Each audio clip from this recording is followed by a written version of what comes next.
జై శ్రీరామ్. శ్రీమాత్రే నమః. శ్రీ గురుభ్యో నమః. 2026 సంవత్సరం జూన్ నెల 14వ తారీఖు నుంచి 2026 సంవత్సరం జూన్ 20వ తారీఖు వరకు కూడా ఈ వారం యొక్క గోచార గ్రహ స్థితుల్లో ద్వాదశ రాశుల వాళ్ళకి, ద్వాదశ లగ్నాల వాళ్ళకి అసలు గోచారంలో గ్రహ గమనాలు ఎలా ఉన్నాయి? స్వక్షేత్రగతుడు ఉన్నాడు మేషరాశికి అధిపతి అయిన మంగళ్. అలాగే రవి వృషభ రాశిలో సంచారం చేస్తూ ఉన్నాడు. వృషభ రాశిలో ఉన్న రవి సూర్యనారాయణమూర్తి 16వ తారీఖు నుంచి వృషభ రాశి నుంచి మిథున రాశిలోకి మారుతుంది ఆయన గమనము. అలాగే బుధుడు స్వక్షేత్రగతుడు అయి ఉన్నాడు. ఆయన స్వక్షేత్రంలో ఆయన ఉన్నాడు మిథున రాశిలో, స్వక్షేత్రమైన మిథున రాశిలో. దేవగురువైన బృహస్పతి ఉచ్చస్థానమైన కర్కాటక రాశిలో ఉన్నారు. శుక్రాచార్యుల వారు కూడా కర్కాటక రాశిలోనే ఉన్నారు. దేవగురువు దైత్యగురువు ఇద్దరు కూడా ఒకటే రాశిలో ఉన్నారు. కేతు భగవానుడు సింహరాశిలో ఉన్నాడు.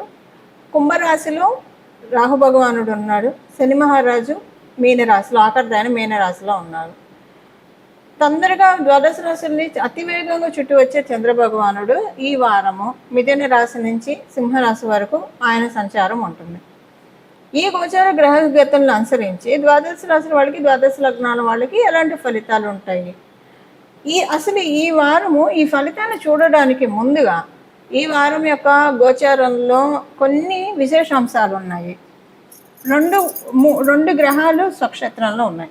అవేంటి? మేషరాశి అధిపతి అయిన మంగళ మేషరాశిలో సంచారము, అలాగే మిథున రాష్ట్రాధిపతి అయిన బుధ భగవానుడు ఆయన స్వక్షేత్రంలో ఆయన సంచారం. ఒక గ్రహం ఉచ్చ స్థానంలో ఉన్నది, గురు భగవానుడు ఉచ్చ స్థానంలో ఉన్నాడు. అలాగే స్వక్షేత్రంలో రాహు భగవానుడు కూడా స్వక్షేత్రంలో ఉన్నాడు. 3 గ్రహాలు స్వక్షేత్రంలో ఉన్నాయి. రాహు భగవానుడు గత కొంతకాలం నుంచి ఉన్నాడు. మళ్ళీ ఈ సంవత్సరం డిసెంబర్ వరకు కూడా ఆయన అక్కడే ఉంటాడు. తర్వాత ఆయన మారుతాడు రాశి. కుంభరాశికి అధిపతి శని మహారాజు, అలాగే రాహుదేవుడు, వీళ్ళిద్దరూ కూడా షేర్ చేసుకుంటారు. అలా ఇప్పుడు కుంభరాశిలో రాహు భగవానుడు సంచారం సాగుతుంది. ఇది చాలా మంచి ట్రాన్సిట్. ఎందుకంటే 3 గ్రహాలు స్వక్షేత్రంలో ఉండి అన్ని గ్రహాల్లోకి చాలా ముఖ్య భూమిక పోషించే దేవగురువైన బృహస్పతి కర్కాటక రాశి ఉచ్చ స్థానంలో సంచారము, అది కూడా దైత్య గురువు అయిన అసుర గురువైన శుక్రాచార్యులు వారితోటి కూడిన సంచారము కర్కాటక రాశిలో. ఇన్ని విశేషాంశాలు ఈ వారం ఉన్నాయి. ఈ విశేషాంశాలు ద్వాదశ రాశుల వాళ్ళకి, ద్వాదశ లగ్నాల వాళ్ళకి ఎలాంటి ఇంపాక్ట్ని సూచిస్తుంది ఈ విషయాన్ని మనం చూద్దాము.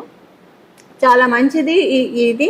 ఒక రకంగా చెప్పాలంటే, సింపుల్గా చెప్పాలంటే, ఒక మంచి అంటే అందరం కూడా ప్రశాంతంగా మన పనులు మనం చేసుకు వెళ్ళడానికి ఇది చక్కటి, ఇప్పుడు గోచారంలో ఉన్న గ్రహస్థితులు చక్కటి కర్టన్ రైజర్ అని చెప్పడంలో ఏమాత్రం సందేహం లేదు. ఇప్పుడు మనం ఒక్కొక్క రాశి వాళ్ళకి ఎలాంటి ఫలితాలు వస్తాయో చూద్దాం. మకర రాశి మకర లగ్నంలో పుట్టిన వాళ్ళకి ఇంట్లో కొంచెం ఘర్షణపూరితమైన వాతావరణం ఉంటుంది. అర్థం చేసుకోవట్లేదు అని అనిపిస్తుంది. కమాండింగ్ చేసే వాళ్ళు ఎక్కువ అవుతారు మీ ఇంట్లో, మీ చుట్టుపక్కల వాళ్ళు. సో మీకు అనిపిస్తుంది, ఏంటి ఎంత సర్ప్రైజ్ చేసుకుంటే ఎంత తగ్గుతుంటే అంత ఒత్తుతున్నారు, ఎందుకు వీళ్ళంతా, తప్పు మీలో ఉందా అవతల వాళ్ళలో ఉందా అని అనిపిస్తుంది.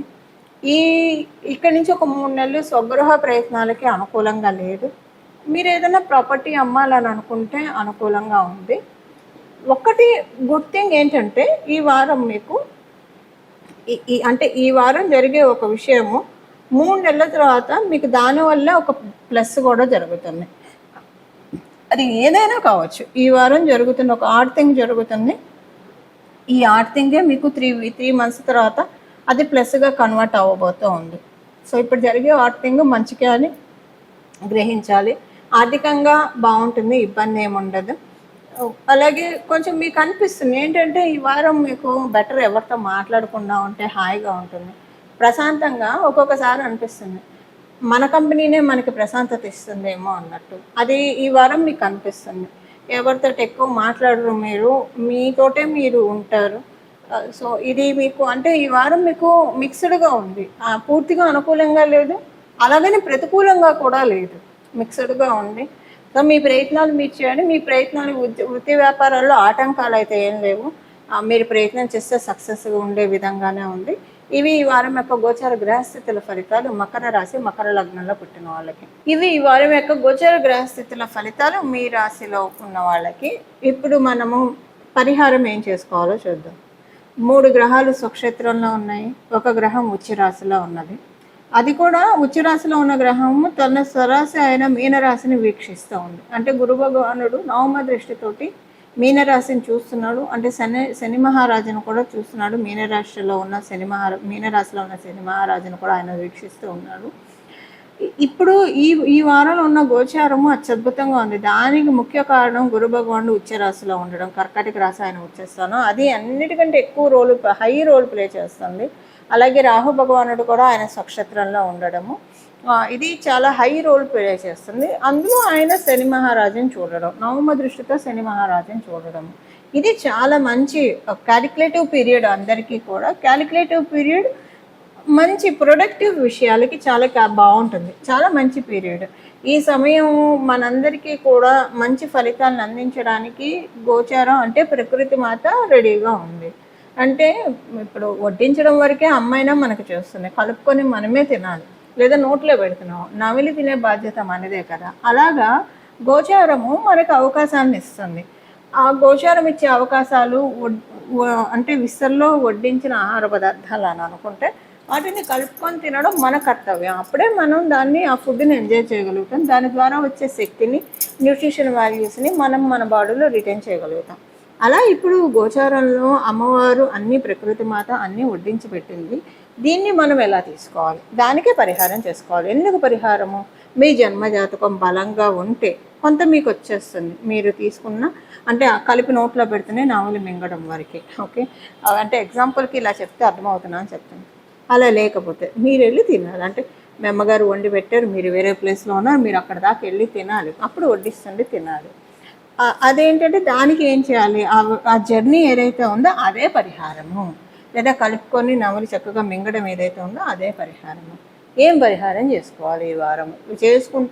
చేసుకోకపోతే సింపుల్, అందులో 30% మనకు వస్తుంది. అంటే అన్నం వండి అక్కడ పెడుతున్నాము, మనం ఎప్పుడు వెళ్తే నైట్కి వెళ్తే అర్ధరాత్రి తింటే అప్పటికప్పుడు ఫ్రెష్గా వండి తిన్న వాటికి అర్ధరాత్రి అంటే ఏం తింటాం, ఎప్పుడో రాత్రి వెళ్తాం, ఏదో కొంచెం తిన్నామంటే తింటాం, పక్కన పెట్టేస్తాం, వచ్చేసేస్తాం.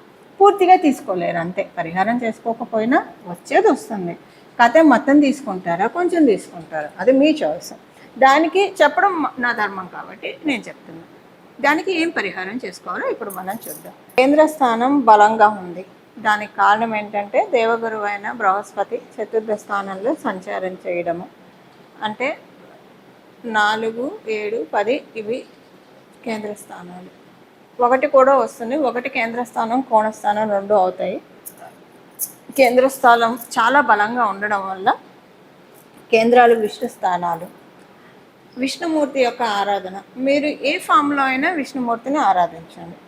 మరీ ప్రత్యేకించి ప్రతి ఉదయం లేస్తూనే దశావతారాల్ని, విష్ణుమూర్తి యొక్క దశావతారాల్ని మనసులో ఒక్కసారి అలా స్మరించుకుంటే కనుక చాలా మంచి ఫలితాలు వస్తాయి. ప్రతిరోజు కూడా నిద్ర లేస్తాం ఆయన యొక్క దశావతారాన్ని ఒక్కసారి స్మరించుకోవడం. మీకు కుదిరితే కనుక ఆ దశావతారాల్లో కూర్మావతారం ఎందుకు తీసుకోవాల్సి వచ్చింది, వరాహ అవతారం ఎందుకు తీసుకోవాల్సి వచ్చింది, ఇలాగ మొత్తం చెప్పుకుంటూ ఉంటే, మనసులో క్లుప్తంగా చెప్పుకుంటే కూడా చాలా మంచిది. అంత ఇది లేదు అనుకున్నప్పుడు దశావతారాన్ని, విష్ణుమూర్తి యొక్క దశావతారాన్ని స్మరించుకోండి. లేదా ఈ చిన్న మంత్రాన్ని, నామ మంత్రాన్ని జపించండి. శ్రీరామ జయ రామ జయ జయ రామ, శ్రీకృష్ణ జయ కృష్ణ జయ జయ కృష్ణ, హరే రామ కృష్ణ హరే రామ రామ రామ హరే హరే, హరే కృష్ణ కృష్ణ కృష్ణ హరే హరే, హరే రామకృష్ణ. ఈ నామాన్ని జపించుకోండి. చాలా మంచి ఫలితాన్ని రాత్రిపూట పడుకునేప్పుడు స్మరించుకోవాలి. అలాగే ఉదయాన్నే లేస్తూ స్మరించుకోవాలి.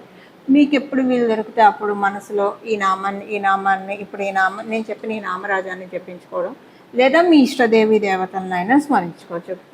మంచిది, ఎవరినైనా స్మరించుకోవచ్చు. బట్ కేంద్రాలు విష్ణు స్థానాలు కాబట్టి విష్ణుమూర్తి యొక్క నామస్మరణ అత్యద్భుతమైన ఫలితాన్ని కలగజేస్తుంది. ఇలాగా రోజంతా కూడా మనసులో ధ్యానించుకోవడము. ఇప్పుడు మనం రాత్రిపూట పడుకుంటాము, ఉదయాన్నే లేస్తాము.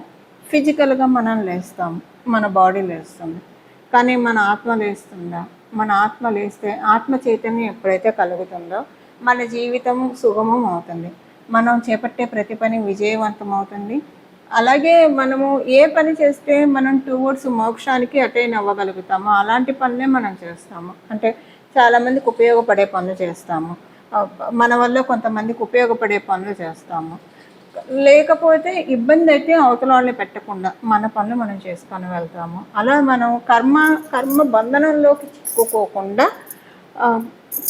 అంటే కర్మల్ని మనం ఫలితాన్ని ఆశించకుండా అలా కూడా చేస్తారు. కొంతమంది వాళ్ళ పనులు వాళ్ళు చేసుకుంటూ వెళ్తారు, రిజల్ట్స్ కోసం అస్సలు ఎదురు చూడరు. అంటే చాలా ప్రాక్టికల్ మైండ్ సెట్ ఉంటుంది. మంచి రిజల్ట్స్ వచ్చినా ఓకే, భగవంతుడు ప్రసాదించాడు అనుకుంటారు.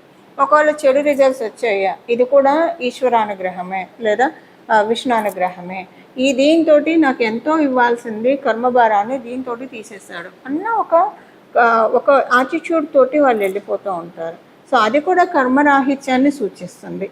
ఇప్పుడు ఇదంతా ఎందుకు చెప్తున్నానంటే ఇప్పుడు ఉన్న గోచారంలో అలా మనల్ని మనం పెట్టుకుంటే అలా అంటే ఇవి కర్మలు ఆడాను అవుతూ ఉంటుంది. అది పుణ్యం అయితే సుఖపడటానికి మళ్ళీ జన్మలు ఎత్తాల్సి వస్తుంది, పాపం అయితే కష్టపడటానికి ఎత్తాల్సి వస్తుంది. రెండు మిక్స్డ్గా ఉంటే మిక్స్డ్గా రిజల్ట్స్ తీసుకోవడానికి ఎత్తాల్సి వస్తుంది. సో ఈ కర్మరాహిత్యం అనే స్టేజ్లోకి అసలు జ్యోతిషం ఉన్నదే అందుకని ఎవరి ఆత్మ చైతన్యాన్ని వాళ్ళు తెలుసుకోవడము, ఆత్మతత్వాన్ని తెలుసుకొని ఈ బర్త్ సైకిల్ నుంచి బయటపడడానికి మనకు ఉపయోగపడే ఒక చక్కటి గ్రంథము, చక్కటి శాస్త్రమే జ్యోతిష శాస్త్రం. ఇలాగా మనల్ని మనం బయటపడేసుకోవడానికి ఇది ది బెస్ట్ పీరియడ్. ఇప్పుడు ఇదంతా నేను చెప్తున్నా ఇప్పుడు ఇది మంచి పీరియడ్ కాబట్టి ఇప్పుడు నేను చెప్పిన ఈ నామజపాన్ని స్మరించుకోవడం వల్ల ఆత్మ చైతన్యం కలుగుతుంది. దానివల్ల కర్మరాహిత్యమైన స్థితికి వెళ్తాం. అంటే కర్మల్ని చేస్తాము, కర్మ ఫలితాన్ని ఆశించకుండా చేసి కర్మరాహిత్యమైన స్థితికి పొంది కైవల్యాన్ని, అంటే ఇప్పుడు కాదు వచ్చే జన్మల్లో ఒకటి ఫస్ట్ మనల్ని మన అర్హుల్ని చేసుకోవాలి కదా, దానికి ఇది బెస్ట్ అవుతుంది. అంటే లౌకికంగా ఏముండవు అసలు, ఇవన్నీ జరిగితే లౌకికంగా అన్నీ సులువైపోతాయండి, అన్నీ సులువవుతాయి, ప్రతిదీ సులువు అవుతాయి. సో అలా మనల్ని మనం పెట్టుకోవడానికి ఇది చాలా అంటే చాలా పర్ఫెక్ట్ పీరియడ్, చాలా సరైన సమయంలో సరైన పనులు మనం చేయడం వల్ల, సరైన నిర్ణయాలు తీసుకోవడం వల్ల సవ్యమైన ఫలితాలను అందుకుంటూ భగవద్ కృపతోటి మన జీవితాన్ని మనం సాగిస్తాము. ఇవి ఈ వారం చేసుకోవాల్సిన పరిహారము, అలాగే ఫలితాలు. అందరూ కూడా భగవద్ కృపతోటి చక్కగా సన్మంగళాన్ని వాళ్ళ జీవితంలో పొందాలని చెప్పి మనస్ఫూర్తిగా నేను కూడా మనందరి తరఫున విష్ణుమూర్తి పాదాలని శరణు కోరుతూ మంగళం. నమో భగవతే వాసుదేవాయ.